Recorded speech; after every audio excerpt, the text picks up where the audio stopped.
Next इथों शुरू कर रहे हैं टॉपिक आना अपने को Coulomb's law in vector form.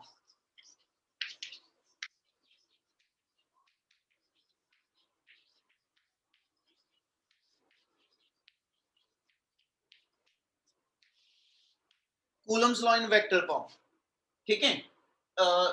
ਜਿਹੜਾ ਟੌਪਿਕ ਕਰਨ ਲੱਗੇ ਪੁੱਤ, ਮੈਂ ਕੱਲ ਵੀ ਇੱਕ ਗੱਲ ਕਹੀ ਸੀਗੀ ਕਿ ਵੀ ਇਸ ਟੌਪਿਕ ਨੂੰ ਬਹੁਤ ਧਿਆਨ ਨਾਲ ਸਮਝ ਲਿਓ, ਕਿਉਂਕਿ ਇਸ ਟੌਪਿਕ ਦੇ ਨਾਲ 3 ਟੌਪਿਕ ਹੋਰ ਜੁੜਨੇ ਆ ਜਿਹ 'ਚ ਇਸੇ ਟੌਪਿਕ ਦੀ ਰੈਪੀਟੇਸ਼ਨ ਹੈਗੀ ਆ, ਠੀਕ ਆ। ਇਸ ਲਈ ਇਹਦੇ ਕੱਲੇ ਸਟੈਪ ਨੂੰ ਇੱਕ ਵਾਰੀ ਚੰਗੀ ਤਰ੍ਹਾਂ ਸਮਝਦੇ ਚੱਲਿਓ।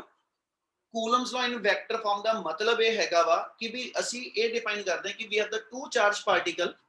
ਜੇ ਮੇਰੇ ਕੋਲ 2 ਚਾਰਜ ਪਾਰਟੀਕਲਸ ਨੇ, ठीक है, which are placed at certain distance, ठीक है, and we have to calculate the force between the 2 charges, but that force should be calculated in vector form, क्योंकि force vector quantity है तो ਅਸੀਂ ਉਸ force ਦੀ strength ਨੂੰ calculate ਕਰਨਾ ਉਹਦੀ vector form ਦੇ ਅੰਦਰ, ठीक है। ਤੇ ਵੈਕਟਰ ਫਾਰਮ ਨੂੰ ਐਸਟੈਬਲਿਸ਼ ਕਰਨ ਵਾਸਤੇ 2 ਤੋਂ 3 ਚੀਜ਼ਾਂ ਪਹਿਲਾਂ ਦੱਸਣ ਲੱਗੀਆਂ ਇਸ ਟੌਪਿਕ ਦਾ ਸ਼ੁਰੂ ਕਰਨ ਤੋਂ ਪਹਿਲਾਂ। ਨੰਬਰ 1, +1 ਤੋਂ ਆਪਾਂ ਨੂੰ ਵੈਕਟਰ ਵਾਲੇ ਚੈਪਟਰ 'ਚ ਇਹ ਵਰਡ ਚਾਹੀਦੇ ਨੇ। ਨੰਬਰ 1 ਇੱਕ ਆਪਾਂ ਟਰਮ ਪੜ੍ਹੀ ਹੈ +1 ਦੇ ਅੰਦਰ, ਯੂਨਿਟ ਵੈਕਟਰ, ਠੀਕ ਹੈ। ਯੂਨਿਟ ਵੈਕਟਰ ਕਿਹਨੂੰ ਕਹਿੰਦੇ? ਯੂਨਿਟ ਵੈਕਟਰ ਦੀ ਰਿਪਰੈਜ਼ੈਂਟੇਸ਼ਨ ਕੀ ਆ? ਇੱਕ ਇਹ ਟਰਮ ਚਾਹੀਦੀ ਆ, ਇੱਕ ਮੈਨੂੰ ਚਾਹੀਦਾ +1 ਤੋਂ as such triangle law of vector addition ਕੀ ਸੀਗਾ। ਇਹਨਾਂ 2 ਚੀਜ਼ਾਂ ਦੀ ਲੋੜ ਆਪਾਂ ਨੂੰ ਐਸ ਸੱਚ ਪੈਣੀ ਆ। ਉਹਨਾਂ 'ਚ ਫਸਟ ਵਰਡ ਲੈ ਰਿਹਾ unit vector. Unit vector define किसको करते हैं? Any vector whose magnitude is always taken to be 1 unit। Normally अपने को कोई गिवन आ, अपने को कोई वेक्टर गिवन आ, किसी भी वेक्टर ਨੂੰ ਜਦੋਂ ਰਿਪਰੈਜ਼ੈਂਟ ਕਰਦੇ ਹੋ, ਮੰਨ ਲਓ ਫੋਰਸ ਵੈਕਟਰ ਗਿਵਨ ਆ, ਅਸੀਂ ਲਿਖਦੇ ਹਾਂ ਫੋਰਸ ਦੀ ਵੈਲਿਊ 14i, ठीक है। ਆਪਾਂ ਇਹਨੂੰ ਇਦਾਂ ਲਿਖ ਦਿੰਦੇ ਹਾਂ, ਫੋਰਸ ਦੀ ਵੈਲਿਊ 14 ਨਿਊਟਨ ਆ along the x axis। बच्चे माइक सारे जने अपना ऑफ कर लो बेटा, जिहदा भी माइक ऑन। फोर्स की वैल्यू हैगी 14 न्यूटन along x axis। इस चीज ਨੂੰ ਜਦੋਂ ਅਸੀਂ ਡਿਫਾਈਨ ਕਰਨਾ ਇਹਨੂੰ ਮੈਥਮੈਟਿਕਲੀ, ਤੇ ਇਹਨੂੰ ਪੁੱਤ ਲਿਖਣ ਦਾ ਸ਼ਾਰਟਕਟ ਇਹ ਹੋਏਗਾ ਕਿ f vector can be written equal to 14i cap. Newton ਤਾਂ ਯੂਨਿਟ ਆ, ठीक है, 14 ਉਹਦੀ ਵੈਲਿਊ ਆ, along x axis ਉਹਦੀ ਡਾਇਰੈਕਸ਼ਨ ਆ। यानी इस फोर्स वेक्टर ਦੇ 2 ਕੰਪੋਨੈਂਟ ਆ, ਇੱਕ ਇਹਦਾ ਮੈਗਨੀਟਿਊਡ ਆ ਔਰ ਇੱਕ ਇਹਦੀ ਡਾਇਰੈਕਸ਼ਨ ਆ। ਇਸ ਚੀਜ਼ ਨੂੰ ਅਸੀਂ ਸ਼ਾਰਟ ਚ ਲਿਖਣਾ ਹੋਵੇ, ਅਸੀਂ ਨੂੰ ਇਦਾਂ ਲਿਖ ਦਿੰਦੇ 14 ਮੈਗਨੀਟਿਊਡ ਆ ਗਿਆ ਔਰ i ਕੈਪ x ਐਕਸਿਸ ਦੇ along ਡਾਇਰੈਕਸ਼ਨ ਦੱਸਦਾ।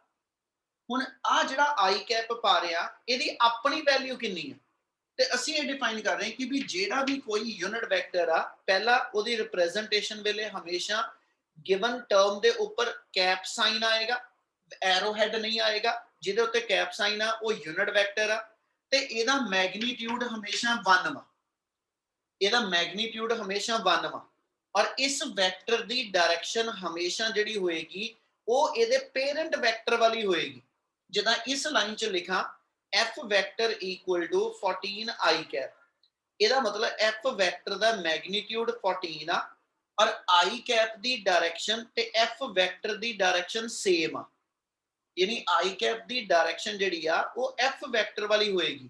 जे f वेक्टर असीं क्या x एक्सिस दे अलोंग आ, यानी आ लिखिया होया यूनिट वेक्टर एदी डायरेक्शन x एक्सिस दे अलोंग आ। क्या इन्नी लाइन समझ लग रही? Yes, sir. Yes, sir. ਆਪਾਂ ਇਸੇ ਲਾਈਨ ਨੂੰ ਲੈ ਕੇ, ਇਸੇ ਚੀਜ਼ ਨੂੰ ਲੈ ਕੇ ਅਸੀਂ ਜਨਰਲ ਯੂਨਿਟ ਵੈਕਟਰ ਡਿਫਾਈਨ ਕਰਦੇ ਹਾਂ ਕਿ ਵੀ ਯੂਨਿਟ ਵੈਕਟਰ ਦਾ ਫਾਰਮੂਲਾ ਕੀ ਹੁੰਦਾ। ਤੇ ਯੂਨਿਟ ਵੈਕਟਰ ਨੂੰ ਹਮੇਸ਼ਾ ਕਿਹਾ ਜਾਂਦਾ when a vector divided by its magnitude। ਜਦੋਂ ਗਿਵਨ ਵੈਕਟਰ ਨੂੰ ਇਸੇ ਵੈਕਟਰ ਦੇ ਮੈਗਨੀਟਿਊਡ ਨਾਲ ਡਿਵਾਈਡ ਕਰੋ, ਕਿਉਂਕਿ ਇਸ ਵੈਕਟਰ 'ਚ 2 ਚੀਜ਼ਾਂ ਨੇ, ਇੱਕ ਇਸ ਵੈਕਟਰ ਦੇ ਅੰਦਰ ਇਹਦਾ ਮੈਗਨੀਟਿਊਡ ਆ, ਇੱਕ ਇਸ ਵੈਕਟਰ ਦੇ ਅੰਦਰ ਇਹਦੀ ਡਾਇਰੈਕਸ਼ਨ ਆ। ਤੇ ਜਿੰਨਾ ਇਹਦਾ ਮੈਗਨੀਟਿਊਡ ਆ ਉਹਨੇ ਨਾਲ ਹੀ ਇਹਨੂੰ ਮੈਂ ਡਿਵਾਈਡ ਕਰ ਦਵਾਂ ਤੇ ਰਿਜ਼ਲਟੈਂਟ ਵੈਲਿਊ 1 ਰਹਿ ਜਾਂਦੀ। ਜਿੱਦਾਂ ਮੈਂ ਇੱਥੇ ਲਿਖਾਂ ਆ ਉੱਪਰ ਵਾਲਾ ਵੈਕਟਰ ਜਿਹੜਾ ਇਹਦੀ ਵੈਲਿਊ 14 ਹੈਗੀ along x axis और मैं ਇਹਨੂੰ ਡਿਵਾਈਡ ਕਰ ਦਵਾਂ 14 ਦੇ ਨਾਲ, ਠੀਕ ਹੈ। ਇਸ ਵੈਕਟਰ ਦਾ 2 ਪਾਰਟ ਆ, ਇਹਦੀ ਵੈਲਿਊ ਆ ਗਈ ਨਾਲ ਡਾਇਰੈਕਸ਼ਨ ਆ ਗਈ। ਤੇ ਇਹਦੀ ਜਿੰਨੀ ਵੈਲਿਊ ਉਹਨੇ ਨਾਲ ਹੀ ਇਹਨੂੰ ਡਿਵਾਈਡ ਕਰ ਦਿਓ। ਡਿਵਾਈਡ ਕਰਕੇ ਜੋ ਮੇਰੇ ਕੋਲ ਬਚਿਆ ਉਹ ਵੈਲਿਊ ਆ ਗਈ 1 ਨਿਊਟਨ along x एक्सिस। और इस पूरी लाइन के अंदर दो चीज़ां आईयां कि जो नवी वैल्यू बनी आ ओदा मैग्नीट्यूड 1 वा, डायरेक्शन ओदी भी x एक्सिस ते है। ਇਹਦਾ मतलब हो गया इस पूरी क्वांटिटी च दो पार्ट आ, एक मैग्नीट्यूड एक डायरेक्शन। ते ਅਸੀਂ ਪੁੱਤ ਇਸ ਚੀਜ਼ ਨੂੰ ਸ਼ਾਰਟ ਚ ਜਦੋਂ ਲਿਖਣਾ ਹੋਵੇ ਮੈਂ ਇਹਨੂੰ i ਕੈਪ ਲਿਖ ਦਾਂਗਾ ਕੱਲਾ। i ਕੈਪ ਰਿਪਰੈਜ਼ੈਂਟੇਸ਼ਨ ਆ ਕਿ ਤੁਹਾਡਾ ਗਿਵਨ ਵੈਕਟਰ x ਐਕਸਿਸ ਦੇ ਅਲੋਂਗ ਆ। j ਕੈਪ ਰਿਪਰੈਜ਼ੈਂਟੇਸ਼ਨ ਆ ਕਿ ਤੁਹਾਡਾ ਗਿਵਨ ਵੈਕਟਰ ਜਿਹੜਾ ਵਾ ਉਹ y ਐਕਸਿਸ ਦੇ ਅਲੋਂਗ ਆ। k ਕੈਪ ਰਿਪਰੈਜ਼ੈਂਟੇਸ਼ਨ ਆ ਕਿ ਗਿਵਨ ਵੈਕਟਰ z ਦੇ ਅਲੋਂਗ ਆ। ਤੇ ਜੇ ਮੈਂ r ਕੈਪ ਪਾ ਦਾਂ, ਜੇ ਮੈਂ c ਕੈਪ ਪਾ ਦਾਂ, ਜੇ ਮੈਂ m ਕੈਪ ਪਾ ਦਾਂ ਤੇ ਇਹ ਜਨਰਲ ਵੈਕਟਰ ਆ ਜਿੱਧਰ ਨੂੰ ਕੁਐਸਚਨ ਚ ਡਾਇਰੈਕਸ਼ਨ ਕਹੂਗਾ ਇਹਦੀ ਉਧਰ ਨੂੰ ਲਵਾਂਗੇ। ਜੇ ਆ ਤਿੰਨ ਸਿੰਬਲ ਤੋਂ ਇਲਾਵਾ ਕੋਈ ਸਿੰਬਲ ਆ ਉਹਦੀ ਡਾਇਰੈਕਸ਼ਨ ਕੁਐਸਚਨ ਚ ਦੱਸੇਗਾ। ਅਦਰਵਾਈਜ਼ ਜੇ x ਐਕਸਿਸ ਆ, y ਐਕਸਿਸ ਆ, z ਐਕਸਿਸ ਆ ਤੇ ਉਹਦੇ ਲਈ ਤਿੰਨ ਵੈਕਟਰ ਅਸੀਂ ਪੱਕੇ ਡਿਫਾਈਨ ਕੀਤੇ ਹੋਏ ਆ, i ਕੈਪ, j ਕੈਪ ਤੇ k ਕੈਪ। ਕੀ ਯੂਨਿਟ ਵੈਕਟਰ ਸਮਝ ਆਇਆ ਬੇਟੇ? Yes, sir. Yes, sir. Yes, sir. Vector ਦੀ ਡੈਫੀਨੇਸ਼ਨ ਤੇ ਉਹਦਾ ਫਾਰਮੂਲਾ ਸਮਝਣ ਚ ਕਿਸੇ ਨੂੰ ਸਿੰਗਲ ਵਰਡ ਵੀ ਡਾਊਟਫੁਲ ਹੈਗਾ ਤੇ ਜ਼ਰੂਰ ਇੱਕ ਵਾਰੀ ਦੱਸੋ ਬੇਟਾ। No, sir. ਕਲੀਅਰ ਹੈ ਸਾਰਿਆਂ ਨੂੰ? ਕਰਾਂ No, continue? sir. Yes, sir. Yes, sir. ਇੱਕ ਸੈਕਿੰਡ ਚੀਜ਼ ਬੇਟਾ, ਆਪਾਂ ਸੈਕਿੰਡ ਇੱਕ ਟਰਮ ਪੜ੍ਹੀ ਸੀਗੀ triangle law of vector addition. Triangle of vector addition च ਅਸੀਂ ਇਹ ਦੱਸਿਆ ਸੀਗਾ ਕਿ ਜੇ ਦੋ ਵੈਕਟਰ ਮੈਨੂੰ ਗਿਵਨ ਆ ਔਰ ਦੋ ਵੈਕਟਰ ਦਾ ਮੈਂ ਇੱਕ ਰਿਜ਼ਲਟੈਂਟ ਵੈਕਟਰ ਬਣਾਉਣਾ ਹੋਵੇ ਤਾਂ ਅਸੀਂ ਦੋ ਵੈਕਟਰ ਦਾ ਰਿਜ਼ਲਟੈਂਟ ਕੈਲਕੂਲੇਟ ਕਿਹੜੇ-ਕਿਹੜੇ ਮੈਥਡ ਨਾਲ ਕਰਦੇ ਤੇ ਉੱਥੇ ਅਸੀਂ ਦੋ ਮੈਥਡ ਲੈਣੇ ਹੁੰਦੇ ਸੀਗੇ, ਇੱਕ triangle law of vector addition, ਇੱਕ parallelogram law of vector addition. ਕਦੋਂ ਟ੍ਰਾਇੰਗਲ ਲਾਅ ਲੱਗਦਾ, ਕਦੋਂ ਪੈਰਲਲੋਗ੍ਰਾਮ ਲਾਅ ਲੱਗਦਾ, ਉਹਦੀ ਗੱਲ ਸਮਝਿਓ ਧਿਆਨ ਨਾਲ। ਕੰਡੀਸ਼ਨ ਜੇ ਦੋ ਵੈਕਟਰ ਮੇਰੇ ਕੋਲ ਜਿਹੜੇ ਆ, ਇੱਕ a ਵੈਕਟਰ ਆ ਗਿਆ, ਇੱਕ ਮੇਰੇ ਕੋਲ b ਵੈਕਟਰ ਆ ਗਿਆ। ਜੇ ਦੋ ਵੈਕਟਰ ਮੇਰੇ ਕੋਲ ਗਿਵਨ ਆ and we join the two vector head to tail, ਮਤਲਬ ਇੱਕ ਵੈਕਟਰ ਦੇ ਟੇਲ ਐਂਡ ਨਾਲ ਦੂਜੇ ਵੈਕਟਰ ਦੇ ਹੈਡ ਐਂਡ ਨੂੰ ਜੋੜਦਾ, ਇਹਦੇ ਹੈਡ ਨਾਲ ਇਹਦੀ ਟੇਲ ਜੋੜ ਦਵਾਂ ਤੇ ਉਦੋਂ ਜਿਹੜਾ ਮੇਰੇ ਕੋਲ ਐਸ ਸੱਚ ਕਨਸੈਪਟ ਹੋਏਗਾ ਇਹਦੇ ਕੇਸ ਚ ਰਿਜ਼ਲਟੈਂਟ ਕੈਲਕੂਲੇਟ ਕਰਨ ਲਈ ਅਸੀਂ ਟ੍ਰਾਇੰਗਲ ਲਾਅ ਲਾਈਦਾ। ਪਰ ਜੇ ਇਹਦੀ ਥਾਂ ਤੇ ਦੋ ਵੈਕਟਰ ਜਿਹੜੇ ਨੇ ਉਹ ਟੇਲ ਟੂ ਟੇਲ ਜੁੜੇ ਆ, ਉਸ ਚੀਜ਼ਾਂ ਕੱਲ ਵਾਲੇ ਟੌਪਿਕ ਦੇ ਨਾਲੋਂ ਐਡ ਕਰਕੇ ਚੱਲਦਾ ਪਿਆ। ਜੇ ਦੋ ਵੈਕਟਰ ਟੇਲ ਟੂ ਟੇਲ ਜੁੜੇ ਆ, ਇਹਦਾ ਰਿਜ਼ਲਟੈਂਟ ਕੱਢਣਾ ਹੋਵੇ ਤਾਂ ਅਸੀਂ ਕਹੀਦਾ ਸੀਗਾ ਪੈਰਲੋਗ੍ਰਾਮ ਕੰਪਲੀਟ ਕਰ ਦਿਓ। ਪੈਰਲੋਗ੍ਰਾਮ ਦਾ ਜਿਹੜਾ ਡਾਇਗਨਲ ਹੋਏਗਾ ਉਹ ਇਹਨਾਂ ਦੋ ਦਾ ਰਿਜ਼ਲਟੈਂਟ ਵੈਕਟਰ ਬਣੇਗਾ ਤੇ ਇਹ ਚ ਅਸੀਂ ਕਹਿੰਦੇ ਸੀਗੇ ਕਿ ਇਹਦੇ ਨਾਲ ਟ੍ਰਾਇੰਗਲ ਕੰਪਲੀਟ ਕਰ ਦਿਓ ਤੇ ਟ੍ਰਾਇੰਗਲ ਦੀ ਜਿਹੜੀ ਥਰਡ ਸਾਈਡ ਹੋਏਗੀ ਉਹ ਇਹਨਾਂ ਦੋ ਵੈਕਟਰ ਦਾ ਰਿਜ਼ਲਟੈਂਟ ਬਣੇਗਾ। ਇਹ ਮਤਲਬ ਜੇ ਦੋ ਵੈਕਟਰ ਹੈਡ ਟੂ ਟੇਲ ਜੋੜੇ ਤਾਂ ਰਿਜ਼ਲਟੈਂਟ ਟ੍ਰਾਇੰਗਲ ਆਉਣਾ ਕੱਢੀ ਦਾ, ਜੇ ਦੋ ਵੈਕਟਰ ਟੇਲ ਟੂ ਟੇਲ ਜੋੜੇ ਤਾਂ ਰਿਜ਼ਲਟੈਂਟ ਅਸੀਂ ਪੈਰਲੋਗ੍ਰਾਮ ਲਾਉਣਾ ਕੱਢੀ ਦਾ। ਠੀਕ ਹੈ, ਫਾਰਮੂਲਾ ਦੋਨਾਂ ਵਾਸਤੇ ਸੇਮ ਸੀਗਾ। ਫਾਰਮੂਲਾ ਰਿਜ਼ਲਟੈਂਟ ਦਾ ਵੈਲਿਊ ਕੱਢਣ ਲਈ ਆਪਣੇ ਕੋਲ ਸੇਮ ਸੀਗਾ, r equal to a square plus b square plus 2ab cos theta। क्या ਇੰਨੀ ਚੀਜ਼ ਕਲੀਅਰ ਹੈ ਜੋ ਦੱਸਦਾ ਪਿਆ? Yes, sir. Yes, sir. हाँ जी सर। Yes, sir. ਆਪਣੇ ਟੌਪਿਕ ਦੇ ਆਪਾਂ ਕੋਈ ਗੱਲ ਨਹੀਂ ਹਜੇ ਸ਼ੁਰੂ ਕੀਤੀ। ਟੌਪਿਕ ਦੇ ਅੰਦਰ ਮੈਨੂੰ +1 ਤੋਂ ਕੀ ਚਾਹੀਦਾ ਉਹਦੀ ਗੱਲ ਪਹਿਲਾਂ ਕਰਦਾ ਪਿਆ। ਕਿਆ ਸਮਝ ਲੱਗਿਆ ਬੇਟਾ? Yes, sir. ਚਲੋ Yes. ਡਨ ਜੀ। ਹੁਣ Yes, ਟੌਪਿਕ ਸ਼ੁਰੂ ਕਰਾਂਗਾ, ਸਮਝਿਓ। ਸੈਕਿੰਡ ਆਈਡੀ ਦੇ ਉੱਤੇ ਜਿੰਨੇ ਹੁਣ ਹੈਗੇ ਸਾਰੇ ਜੁਆਇਨ ਹੋਣੇ ਚਾਹੀਦੇ ਹੋ, ਕੋਈ ਘੱਟ ਨਹੀਂ ਹੋਣਾ ਚਾਹੀਦਾ। ਇੱਥੋਂ ਹੁਣ ਸ਼ੁਰੂ ਕਰ ਰਿਹਾ। Coulomb's law in vector form ਆਪਣੇ ਕੋਲ ਡਿਫਾਈਨ ਕੀ ਕਰਨ ਲੱਗੇ? Let we say we have the two charge particles. ਤੁਹਾਡੇ ਕੋਲ ਦੋ ਚਾਰਜ ਪਾਰਟੀਕਲ ਇੱਕ ਐਕਸ ਵਾਈ ਪਲੇਨ ਚ ਪਏ ਆ। ਠੀਕ ਹੈ, ਆਪਾਂ ਡਿਫਾਈਨ ਇਹ ਕਰਨ ਲੱਗੇ ਕਿ ਇੱਕ ਚਾਰਜ ਐਕਸ ਵਾਈ ਪਲੇਨ ਚ A ਪੁਆਇੰਟ ਤੇ ਪਿਆ, ਚਾਰਜ ਹੈਗਾ ਮੇਰੇ ਕੋਲ Q1 ਸਟਰੈਂਥ ਦਾ। ਸੈਕਿੰਡ ਚਾਰਜ ਮੇਰੇ ਕੋਲ ਐਸ ਸੱਚ ਕਹਿੰਦਾ ਜੀ B ਪੁਆਇੰਟ ਤੇ ਪਿਆ ਜਿਹਦੀ ਸਟਰੈਂਥ ਮੇਰੇ ਕੋਲ Q2 ਕੂਲਮ ਆ। ਠੀਕ ਹੈ, ओरिजिन तो एक दी पोजीशन डिफाइन कर दे r1 वेक्टर ना, सेकंड दी पोजीशन डिफाइन कर दे r2 वेक्टर ना। क्या इन्नी फिगर समझ लग रही? Yes, sir. Yes, sir. उस तो बाद ਅਸੀਂ ਕਹਿੰਦੇ ਜੀ ਇਹ ਜਿਹੜੇ ਦੋਨੋਂ ਚਾਰਜ ਪਾਰਟੀਕਲ ਨੇ, ਠੀਕ ਹੈ, ਡਿਊ ਟੂ देयर ਨੇਚਰ ਦੇ ਆਈਦਰ ਅਟਰੈਕਟ ਔਰ ਰਿਪੈਲ ਈਚ ਅਦਰ। ਹੁਣ ਆਪਾਂ ਜਿਹੜਾ ਪਹਿਲਾ ਕੇਸ ਬਣਾਉਣ ਲੱਗੇ ਦੇ ਅੰਦਰ ਕੇਸ 1 ਉਹਦੇ ਅੰਦਰ ਅਸੀਂ ਡਿਫਾਈਨ ਕਰਦੇ ਪਏ ਕਿ if Q1 Q2 product greater then 0, ਜੇ ਦੋ ਚਾਰਜ ਦੀ ਪ੍ਰੋਡਕਟ ਗ੍ਰੇਟਰ ਦੈਨ 0 ਆ ਤੇ ਅਸੀਂ ਕੰਸੀਡਰ ਕਰ ਲਈਏ ਕਿ ਇਹ ਰਿਪਲਸ਼ਨ ਦਾ ਕੇਸ ਆ ਕਿ ਅਟਰੈਕਸ਼ਨ ਦਾ। ਇਹਨੂੰ ਇਦਾਂ ਸਮਝਾ ਸਕਦਾ, ਜੇ Q1 ਦੀ ਵੈਲਿਊ +2 ਕੂਲਮ ਹੋਵੇ, Q2 ਦੀ ਵੈਲਿਊ ਮੇਰੇ ਕੋਲ +3 ਕੂਲਮ ਹੋਵੇ ਤੇ ਜਿਹੜੀ ਪ੍ਰੋਡਕਟ ਬਣੀ ਮੇਰੇ ਕੋਲ 6 ਉਹ ਗ੍ਰੇਟਰ ਦੈਨ 0 ਆ। ਜੇ ਮੇਰੇ ਕੋਲ ਆ -2 ਕੂਲਮ ਦੂਜਾ -3 ਕੂਲਮ ਤਾਂ ਵੀ ਪ੍ਰੋਡਕਟ +6 ਆਣੀ ਆ, ਗ੍ਰੇਟਰ ਦੈਨ 0 ਆ। ਇਹਦਾ ਮਤਲਬ ਦੋਨੋਂ ਚਾਰਜ ਜਾਂ ਪੋਜ਼ਿਟਿਵ ਜਾਂ ਦੋਨੋਂ ਚਾਰਜ ਨੈਗੇਟਿਵ, ਤੇ ਇਹਦਾ ਮਤਲਬ ਦੋਨੋਂ ਚਾਰਜ ਸਿਮਿਲਰ ਨੇਚਰ ਦੇ ਹੋਊਗੇ। ਠੀਕ ਹੈ, ਤੇ ਸਿਮਿਲਰ ਚਾਰਜ ਆਲਵੇਜ਼ Repel ਇਹ ਮਤਲਬ ਜੇ ਸਿਮਿਲਰ ਚਾਰਜ ਬੇਟਾ ਰਿਪੈਲ ਕਰਨੇ ਆ ਤੇ ਮਤਲਬ ਜਦੋਂ ਪ੍ਰੋਡਕਟ ਗ੍ਰੇਟਰ ਦੈਨ 0 ਵਾਲਾ ਕੇਸ ਹੋਏਗਾ ਤੇ that is the case for repulsion. ਯਾਨੀ ਆਪਾਂ ਜਿਹੜੀ ਫਿਗਰ ਡਰਾ ਕਰਨੀ ਆ ਇਹ ਰਿਪਲਸ਼ਨ ਦੇ ਕੇਸ ਨਾਲ ਬਣਾਉਣੇ ਪਏ। ਤੇ ਰਿਪਲਸ਼ਨ ਦੇ ਅੰਦਰ A ਨੇ B ਨੂੰ ਜਦੋਂ ਰਿਪੈਲ ਕੀਤਾ ਤੇ ਉਹਨੇ ਇਧਰ ਆਊਟਵਰਡ ਫੋਰਸ ਲਗਾਣੀ, B ਨੇ A ਨੂੰ ਇਧਰੋਂ ਆਊਟਵਰਡ ਫੋਰਸ ਲਗਾਣੀ ਹੈ। ਇਹਦਾ ਮਤਲਬ ਜਿਹੜੀਆਂ ਫੋਰਸਿਸ ਦੋਨੋਂ ਇੱਥੇ ਲੱਗਣੀਆਂ ਤੁਹਾਡੇ ਕੋਲ ਉਹਨੂੰ ਸ਼ੋ ਅਪ ਕਰੋ। ਤੇ A ਨੇ B ਨੂੰ ਇਸ ਸਾਈਡ ਨੂੰ ਰਿਪੈਲ ਕਰਤਾ, ਇਹ ਫੋਰਸ ਸੈਕਿੰਡ ਚਾਰਜ ਦੇ ਉੱਤੇ ਲੱਗੀ। ਫਰਸਟ ਚਾਰਜ ਵੱਲੋਂ ਮੈਂ ਇੱਕ ਵੇਰੀਏਬਲ ਨੂੰ ਸਲੋਲੀ ਦੱਸਾਂਗਾ ਬੇਟਾ, ਇੱਕ ਆਰਟੀਕਲ ਚ ਚੰਗੀ ਤਰ੍ਹਾਂ ਸਮਝ ਲਿਓ, ਸਾਰੇ ਵੇਰੀਏਬਲ ਬਾਰ-ਬਾਰ ਇਹੀ ਰਿਪੀਟ ਹੋਣੇ ਆਪਣੇ। that is the force acting on Q2 charge by Q1, ਤੇ ਇਸ ਫੋਰਸ ਦਾ ਨਾਮ ਅਸੀਂ F21 ਰੱਖਿਆ ਵਾ। force acting on Q2 charge by ਦਾ ਕਹਿੰਦਾ ਜੀ Q1 charge। ਸਿਮਿਲਰਲੀ ਜਿਹੜਾ B ਚਾਰਜ ਆ ਉਹਨੇ A ਨੂੰ ਰਿਪੈਲ ਕੀਤਾ, ਉਹਨੇ A ਤੇ ਫੋਰਸ ਲਗਾਈ, ਇਹਦਾ ਨਾਮ ਅਸੀਂ F12 ਰੱਖ ਲਿਆ। force acting on Q1 by Q2। क्या वेरिएबल इन्हें क्लियर है? Yes, sir. Yes. ਇੱਕ ਵੈਕਟਰ ਅਸੀਂ ਇੱਥੇ ਯੂਨਿਟ ਵੈਕਟਰ ਲੈਣ ਲੱਗੇ r₁2 ਡਾਇਰੈਕਸ਼ਨ ਦੱਸਣ ਵਾਸਤੇ। ਸਰ ਰਿਪੀਟ ਕਰ ਦਿਓ ਫੋਰਸ ਦਾ। ਹਾਂ ਜ਼ਰੂਰ ਬੇਟਾ। ਉਹ ਤਾਂ ਆਪਾਂ ਇਹ ਕਿਹਾ ਕਿ ਜਿਹੜੇ ਦੋ ਚਾਰਜ ਨੇ, ਠੀਕ ਹੈ ਜੀ, ਉਹਨਾਂ ਨੇ ਜਦੋਂ ਇੱਕ ਦੂਜੇ ਤੇ ਫੋਰਸ ਲਗਾਣੀ ਸੀ ਸਿੰਬਲ ਕਿਦਾਂ ਰੱਖੀਏ, ਤਾਂ ਅਸੀਂ ਰੱਖਿਆ ਕਿ F21 ਕੀ ਹੋਏਗਾ, force on Q2 by Q1। ਠੀਕ ਹੈ, और F12 ਪੁੱਠਾ ਲਿਖ ਦਿਓ, ਕਹਿੰਦਾ ਜੀ ਕੀ ਆਜੂ force on Q1 by Q2। ਕਿਹਦੇ ਉੱਤੇ ਫੋਰਸ ਲਗਾਈ ਉਹਦੇ ਅਕੋਰਡਿੰਗਲੀ ਅਸੀਂ ਵੇਰੀਏਬਲ ਲਿਖ ਦਿੱਤਾ ਕਿ Q21 ਜਿਹੜੀ ਫੋਰਸ ਆ ਉਹ ਸੈਕਿੰਡ ਤੇ ਲੱਗਦੀ, ਫਰਸਟ ਲਗਾਉਂਦਾ, 12 ਜਿਹੜੀ ਫੋਰਸ ਆ ਉਹ ਫਰਸਟ ਤੇ ਲੱਗਦੀ ਤੇ ਸੈਕਿੰਡ ਲਗਾਉਂਦਾ।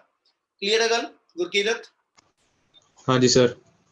ਉਸ ਤੋਂ ਬਾਅਦ ਦੋ ਯੂਨਿਟ ਵੈਕਟਰ ਲੈ ਰਹੇ ਡਾਇਰੈਕਸ਼ਨਾਂ ਦੱਸਣ ਲਈ ਕਿ ਤੁਸੀਂ A ਤੋਂ B ਵੱਲ ਚੱਲਣਾ ਕਿ ਤੁਸੀਂ B ਤੋਂ A ਵੱਲ ਚੱਲਦੇ ਪਏ। ਜਦੋਂ A ਤੋਂ B ਵੱਲ ਡਾਇਰੈਕਸ਼ਨ ਲੈਣੀ ਹੋਏਗੀ ਤਾਂ ਅਸੀਂ r₁2 ਰੱਖਿਆ।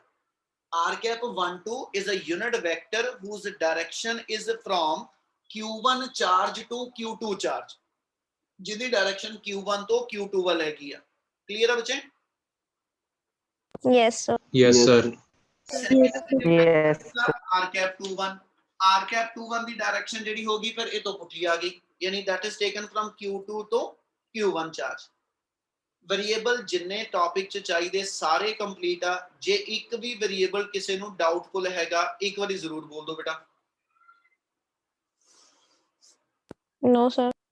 No, sir. करिए कंटिन्यू। R वाला बताना। हाँ बोलो। R वाला R12 और R21 वाला। तो r₁2 ਅਸੀਂ ਨਾਮ ਦਿੱਤਾ unit vector direction taken from Q1 towards Q2। r₁ ਅਸੀਂ ਨਾਮ ਦਿੱਤਾ unit vector direction taken from Q2 towards Q1। Clear ਹੈ ਹਿਮਾਂਸ਼ੂ? Yes, sir.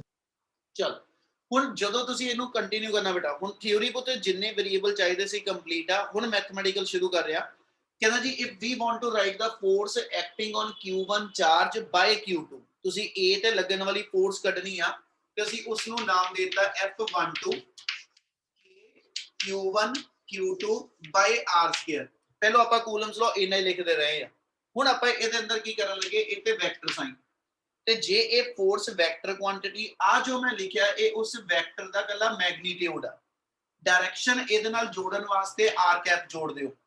r₁ ਕਿਹੜਾ ਲੈਣਾ, ਜਿਹੜਾ F12 ਦੀ ਡਾਇਰੈਕਸ਼ਨ ਚ, ਤੇ ਇਥੋਂ ਫਿਗਰ ਵਾਈਜ਼ ਚੱਲੀਏ F12 ਦੀ ਡਾਇਰੈਕਸ਼ਨ B ਤੋਂ A ਵੱਲ ਜਾਂਦੀ ਪਈ ਆ, ਤੇ ਯੂਨਿਟ ਵੈਕਟਰ ਜਿਹੜਾ B ਤੋਂ A ਵੱਲ ਜਾਂਦਾ ਹੋਏਗਾ ਉਹ ਨਾਲ ਅਸੀਂ ਜੋੜਾਂਗੇ।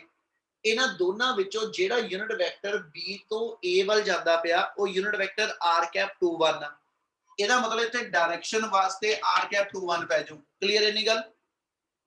Yes, sir. Yes, sir. ਹੁਣ ਇਹੀ ਸੇਮ ਸਿੰਬਲ ਆਪਾਂ ਡਿਸਟੈਂਸ ਲਈ ਲਾਸਟ ਗੱਲ ਰਿਪੀਟ ਕਰਿਓ ਇੱਕ ਵਾਰੀ। ਆਪਾਂ ਬੁੱਤ ਇਹ ਕਿਹਾ ਕਿ ਜਦੋਂ ਤੁਸੀਂ ਵੈਕਟਰ ਲਿਖਦੇ ਹੋ a ਵੈਕਟਰ ਕਮਾ a ਵੈਕਟਰ ਦੇ ਦੋ ਪਾਰਟ ਆ, ਇੱਕ ਉਹਦਾ ਮੈਗਨੀਟਿਊਡ, ਇੱਕ ਉਹਦੀ ਡਾਇਰੈਕਸ਼ਨ। ਡਾਇਰੈਕਸ਼ਨ ਤੁਸੀਂ ਵੈਕਟਰ ਯੂਨਿਟ ਵੈਕਟਰ ਨਾਲ ਲਿਖਦੇ ਹੋ, ਨਾਲ ਮੈਗਨੀਟਿਊਡ ਲਿਖ ਦਿਓ। ਆਪਾਂ ਫੋਰਸ ਦਾ ਜਿਹੜਾ ਮੈਗਨੀਟਿਊਡ ਆ ਉਹ ਆ ਲਿਖਿਆ k q1 q2 r square. Direction ਵਾਸਤੇ ਨਾਲ ਯੂਨਿਟ ਵੈਕਟਰ ਜੋੜਨਾ, ਯੂਨਿਟ ਵੈਕਟਰ ਉਹ ਜੋੜਨਾ ਜਿਹੜਾ ਇਹਦੀ ਡਾਇਰੈਕਸ਼ਨ ਚ ਹੋਏਗਾ। ਤੇ f12 ਵਾਲੀ ਡਾਇਰੈਕਸ਼ਨ ਚ ਯੂਨਿਟ ਵੈਕਟਰ ਮੇਰੇ ਕੋਲ r ਕੈਪ 21 ਆ ਰਿਹਾ। Yes sir.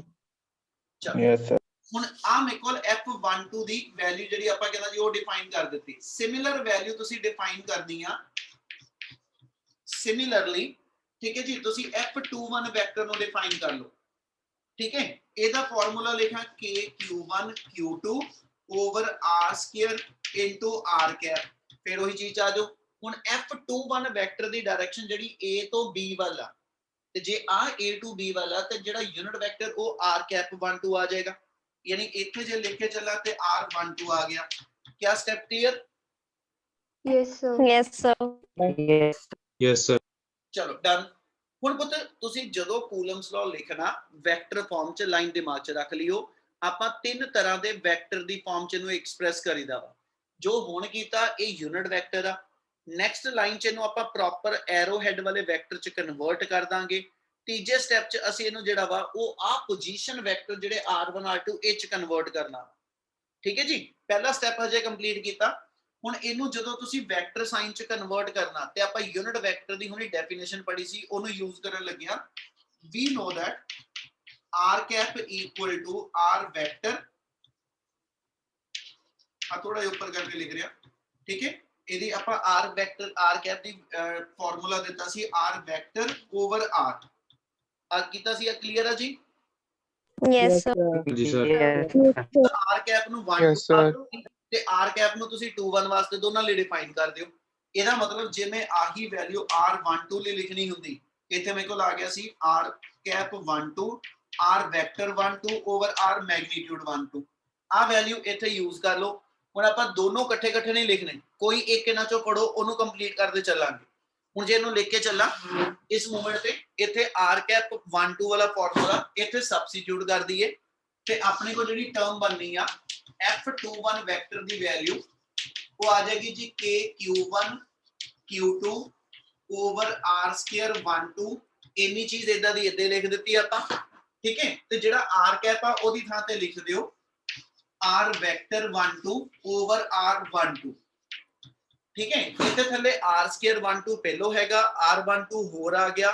ਕੰਬਾਈਨ ਕਰ ਦੋ ਸਟੈਪ ਨੂੰ ਤੇ f21 ਵੈਕਟਰ ਦੀ value k q1 q2 over r cube 12 ਆ ਜਾਏਗੀ ਤੇ ਨਾਲ r ਵੈਕਟਰ 12 ਆ ਜੂ। ਕਿਆ ਆ ਸਟੈਪ ਸਮਝ ਲੱਗਿਆ ਕਿੱਦਾਂ ਬਣਿਆ? Yes, sir. Yes, sir. Yes sir.